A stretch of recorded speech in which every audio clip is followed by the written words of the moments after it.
এই ছোট্ট সংসারটাকে তিল তিল করে সাজিয়েছি। আর সেই সংসারটাকে আগলে রাখতে জানি বলেই কিন্তু সংসারটা আমার এতটা সুন্দর। সংসারটাকে সাজিয়ে সুন্দর করে রাখার জন্য নিজের জীবন থেকে ত্যাগ করেছি অনেক কিছু, সেই সাথে বুদ্ধি, পরিশ্রম, ভালোবাসা সেগুলোকে যোগ করে নিয়েছি। আর তাতেই আমার সংসারটা ভীষণ সুন্দর। তো বন্ধুরা, অনেক কথা হবে, তার আগে বলো তোমরা সবাই কেমন আছো? আশা করছি রাধা মাধবের কৃপায় সবাই ভালো আছে। আসলেই ভালোবাসাটার কোনো তুলনা হয় না। ভালোবেসে কোনো কাজ করলে সেই কাজে যে সুন্দরতা আসে সেটা আমরা প্রত্যেক গৃহিণীরাই জানি। তো এইদিকে তো সকালবেলা বাবার বাড়ি থেকে আসলাম। তো সবার আগে যে কাজটা করতে হবে রান্নাবান্নাটা, তবে হ্যাঁ, তার আগে ঘরদোর পরিষ্কার করে নিয়েছি।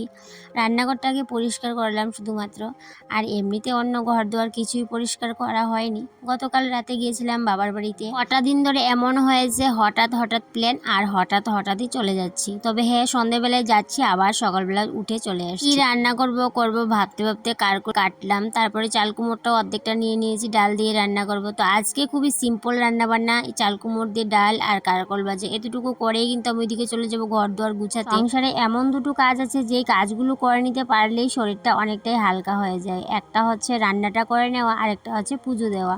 তো এই দুটো কাজ করে নিতে পারলেই মনে হয় আসলে সংসারের সমস্ত কাজ করে নিয়েছি। তবে হ্যাঁ, সংসারের কাজ কখনো শেষ হয় না আমাদের জন্য, মানে আমাদের গৃহিণীদের জন্য। তবে সংসারের প্রত্যেকটা কাজের মধ্যে এই দুটো কাজই হচ্ছে ইম্পর্টেন্ট। একটা হচ্ছে এই যে স্নান করে পুজো দেওয়াটা, আর রান্নাবান্না করা। তো সকালবেলা বাবার বাড়ি থেকে এসেই কিন্তু রান্নাঘরটা পরিষ্কার করে রান্নাটা বসিয়ে দিলাম। বাবার বাড়িতে গিয়েছিলাম গতকালকে রাতে, একটা প্রোগ্রাম ছিল বাড়িতে, ছোট্ট একটা প্রোগ্রাম ছিল। তো সেই জন্য রাতে গিয়েছিলাম, আর সকালে তো চলে আসলাম। ভাইয়ের সাথে এসেছি, ছোটো ভাইয়ের সাথে। এদিকে ছেলেও কিন্তু বাড়িতে আসেনি, বললো আজকে যেহেতু প্রাইভেট নেই, তো একটা বেলা থেকে বিকেলবেলা বাড়িতে চলে আসবে। সেজন্য আমিই চলে আসলাম, কারণ যেহেতু আজকে বৃহস্পতিবার, আর বৃহস্পতিবার মানেই বাড়ির বাইরে থাকতে একদমই আমি পছন্দ করি না।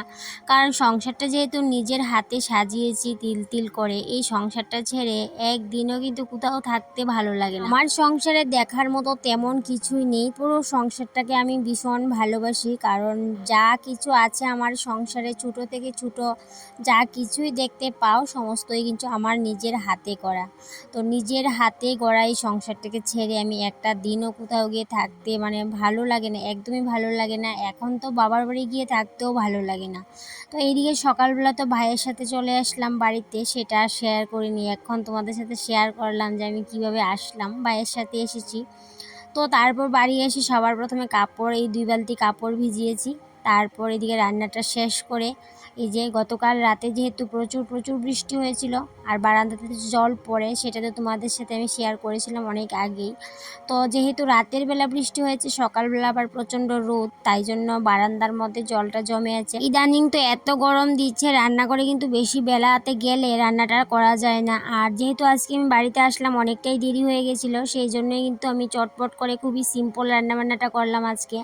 তো যেহেতু ছেলেও বাড়িতে নেই, আর ছেলের জন্য অতটাও চিন্তা নেই, রান্নাবান্নার যাই রান্না করি না কেন হাজব্যান্ড কিন্তু কিছুই বলবে না। বারান্দার জলটা মুছে তারপর বারান্দা ঘর সমস্ত কিছু পরিষ্কার করে গুছিয়ে তারপর কিন্তু স্নান করে পুজো দেব। কারণ পুজোটাও কিন্তু আমার কাছে মানে সংসারের প্রধান কাজের মধ্যে একটা। পুজোটা যতক্ষণ অবধি না দিতে পারি ততক্ষণ মনে হয় শান্তি পাই না। তারপরেও কি করব, একা হাতে যেহেতু কাজ, সেই জন্য একটু দেরি হয়ে গেছে। আর আজকে তো বৃহস্পতিবারের পুজো, ঘরদোর পরিষ্কার না করে পুজোটা দিতেও কেন জানি না ভালো লাগে না। তবে অন্যদিন তো আমি সকালে ঘর দুয়ার মুছে নিই, আজকে যেহেতু বাড়িতে ছিলাম না সেই জন্য মুছাও হয়। তোমরা নিশ্চয়ই দেখে বুঝতে পারছো যে ওয়াল থেকে কতটা মাটি ভেঙে পড়ে। প্রত্যেক দিনই কিন্তু যতই ঝাড়ু দিয়ে রাখি তারপরেও কিন্তু এই ওয়ালটা থেকে মাটি ঝরে পড়ে। যেহেতু এটা এই মাটিগুলো বালু মাটি, মানে চারিদিকে যেদিকে আমি ঝাড় দিয়ে পরিষ্কার করি সেই দিকেই কিন্তু আবার সঙ্গেই বালু মাটি ভেঙে পড়ছে। আর এই ঘরটাতে যে কিভাবে থাকছি সেটাই তোমাদের বলে বোঝাতে পারবো না, কারণ এই ঘরটা এতটা বেহাল অবস্থা হয়ে আছে।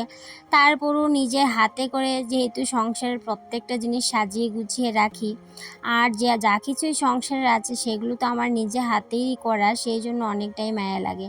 আর এই ঘরটাতে জানি না কতদিন থাকতে পারবো, ঘরের তো এমন অবস্থা হয়ে আছে, সেটা তো তোমাদের সাথে আমি ভালো করে শেয়ার করিনি বলে তোমরা কিন্তু জানো না আর বুঝতেও পারবে না।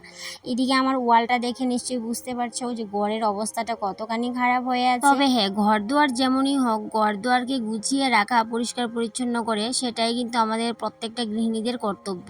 আর ঘর দুয়ার ভাঙা বলে সেগুলোকে কি পরিষ্কার পরিচ্ছন্ন করব না?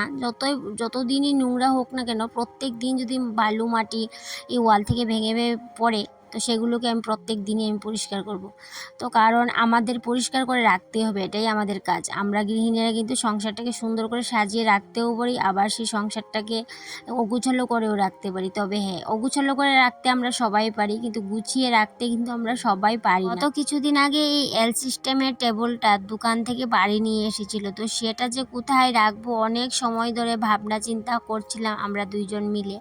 তো অনেক ভাবনা চিন্তার পর এই রুমটাতেই ঢুকানো হলো, কারণ আর জায়গা নেই কোথায় যে রাখবো। প্রথমে ভেবেছিলাম বারান্দাতে রাখবো, কিন্তু বারান্দাতেও তো সেই সুবিধাটা নেই, জল পড়ে কি অবস্থা হয়ে থাকে বৃষ্টি হলে। তো সেই জন্য এই ঘরেই ঢুকালাম শেষমেশ। আর হ্যাঁ, তোমাদের সাথে তো আমার এই ঘরটা পুরোটা কোনোদিনও শেয়ার করা হয়নি, তবে হ্যাঁ, কিছুদিনের মধ্যেই পুরো ঘরটাই তোমাদের সাথে শেয়ার করব, কারণ এই ঘরটা কিন্তু আমরা বেশি দিন আর রাখছি না। ঘরটা কিন্তু ভাঙার প্ল্যান হয়ে যাচ্ছে। তবে হ্যাঁ, ভাঙার আগে, প্ল্যান করার আগে তোমাদের সাথে নিশ্চয়ই আমি পুরো ঘরের ট্যুরটা দেব, কারণ অনেকেই জানতে চাইছিলে, অনেকেই দেখতে চাইছিলে ঘরটাকে, পুরোটা ঘর। তো পুরো ঘরে তো আমাদের জিনিস থাকে না, একটা রুমে পুরো স্টোর রুমের মতো হয়ে আছে, আর সেই ঘরটাতে তো আমরা থাকি না, সেই রুমটাতে। তো সেই রুমটাতে আমাদের যে জিনিসপত্রগুলো সবসময় কাজে লাগে না সেইগুলো রাখি, আর একটা রুমেতে আমরা কোনো রকম থাকি। তো সেটা তো তোমাদের সাথে শেয়ার করবই, বললাম যেহেতু শেয়ার করব বলেছি, শেয়ার করব একদিন। তো এইদিকে আমি ঘর বারান্দা পরিষ্কার করে মুছে তারপর গিয়ে একটু এক গ্লাস জল খেলাম ফ্রিজ থেকে বার করে, কারণ এতটা গরম দিয়েছে কি বলবো। জল খেয়ে আবার কাপড়গুলো ধুয়ে দিলাম, দিয়ে কাপড়গুলো মেলে দিয়ে এখন কিন্তু স্নানে চলে যাব। তার আগে কিন্তু হাজব্যান্ডকে বললাম আমাকে এক গ্লাস শরবত করে দিতে, কারণ এইমাত্র হাজব্যান্ড বাড়িতে আসলো। তো হাজব্যান্ড কিন্তু আমাকে এক গ্লাস শরবত করে দিয়েছে, কারণ এত গরম দিয়েছে আজকে কি বলবো। তো এইদিকে শরবতটা খেয়ে চলে যাব স্নানে, স্নান করে পুজো দেব, তারপর কিন্তু সংসারের বাকি কাজগুলো আস্তে আস্তে করব, যেগুলো খাওয়া দাওয়ার পর করতে হবে। আর আজকে যেহেতু বৃহস্পতিবার, দেখো পুজোটা দিতে কতটা আমার লেট হয়ে গেছে।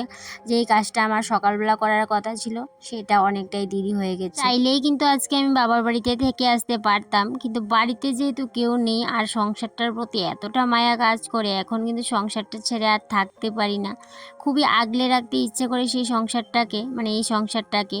সংসারটা ছাড়া আর কোনো কিছুই ভালো লাগে না, আর এই সংসারটাকে আগলে রাখি বলেই আমার কাছে সংসারটা এতটা সুন্দর। তো যাকে যাই হোক বন্ধুরা, আজকে তাহলে আসি, আবারও দেখা হবে, টাটা।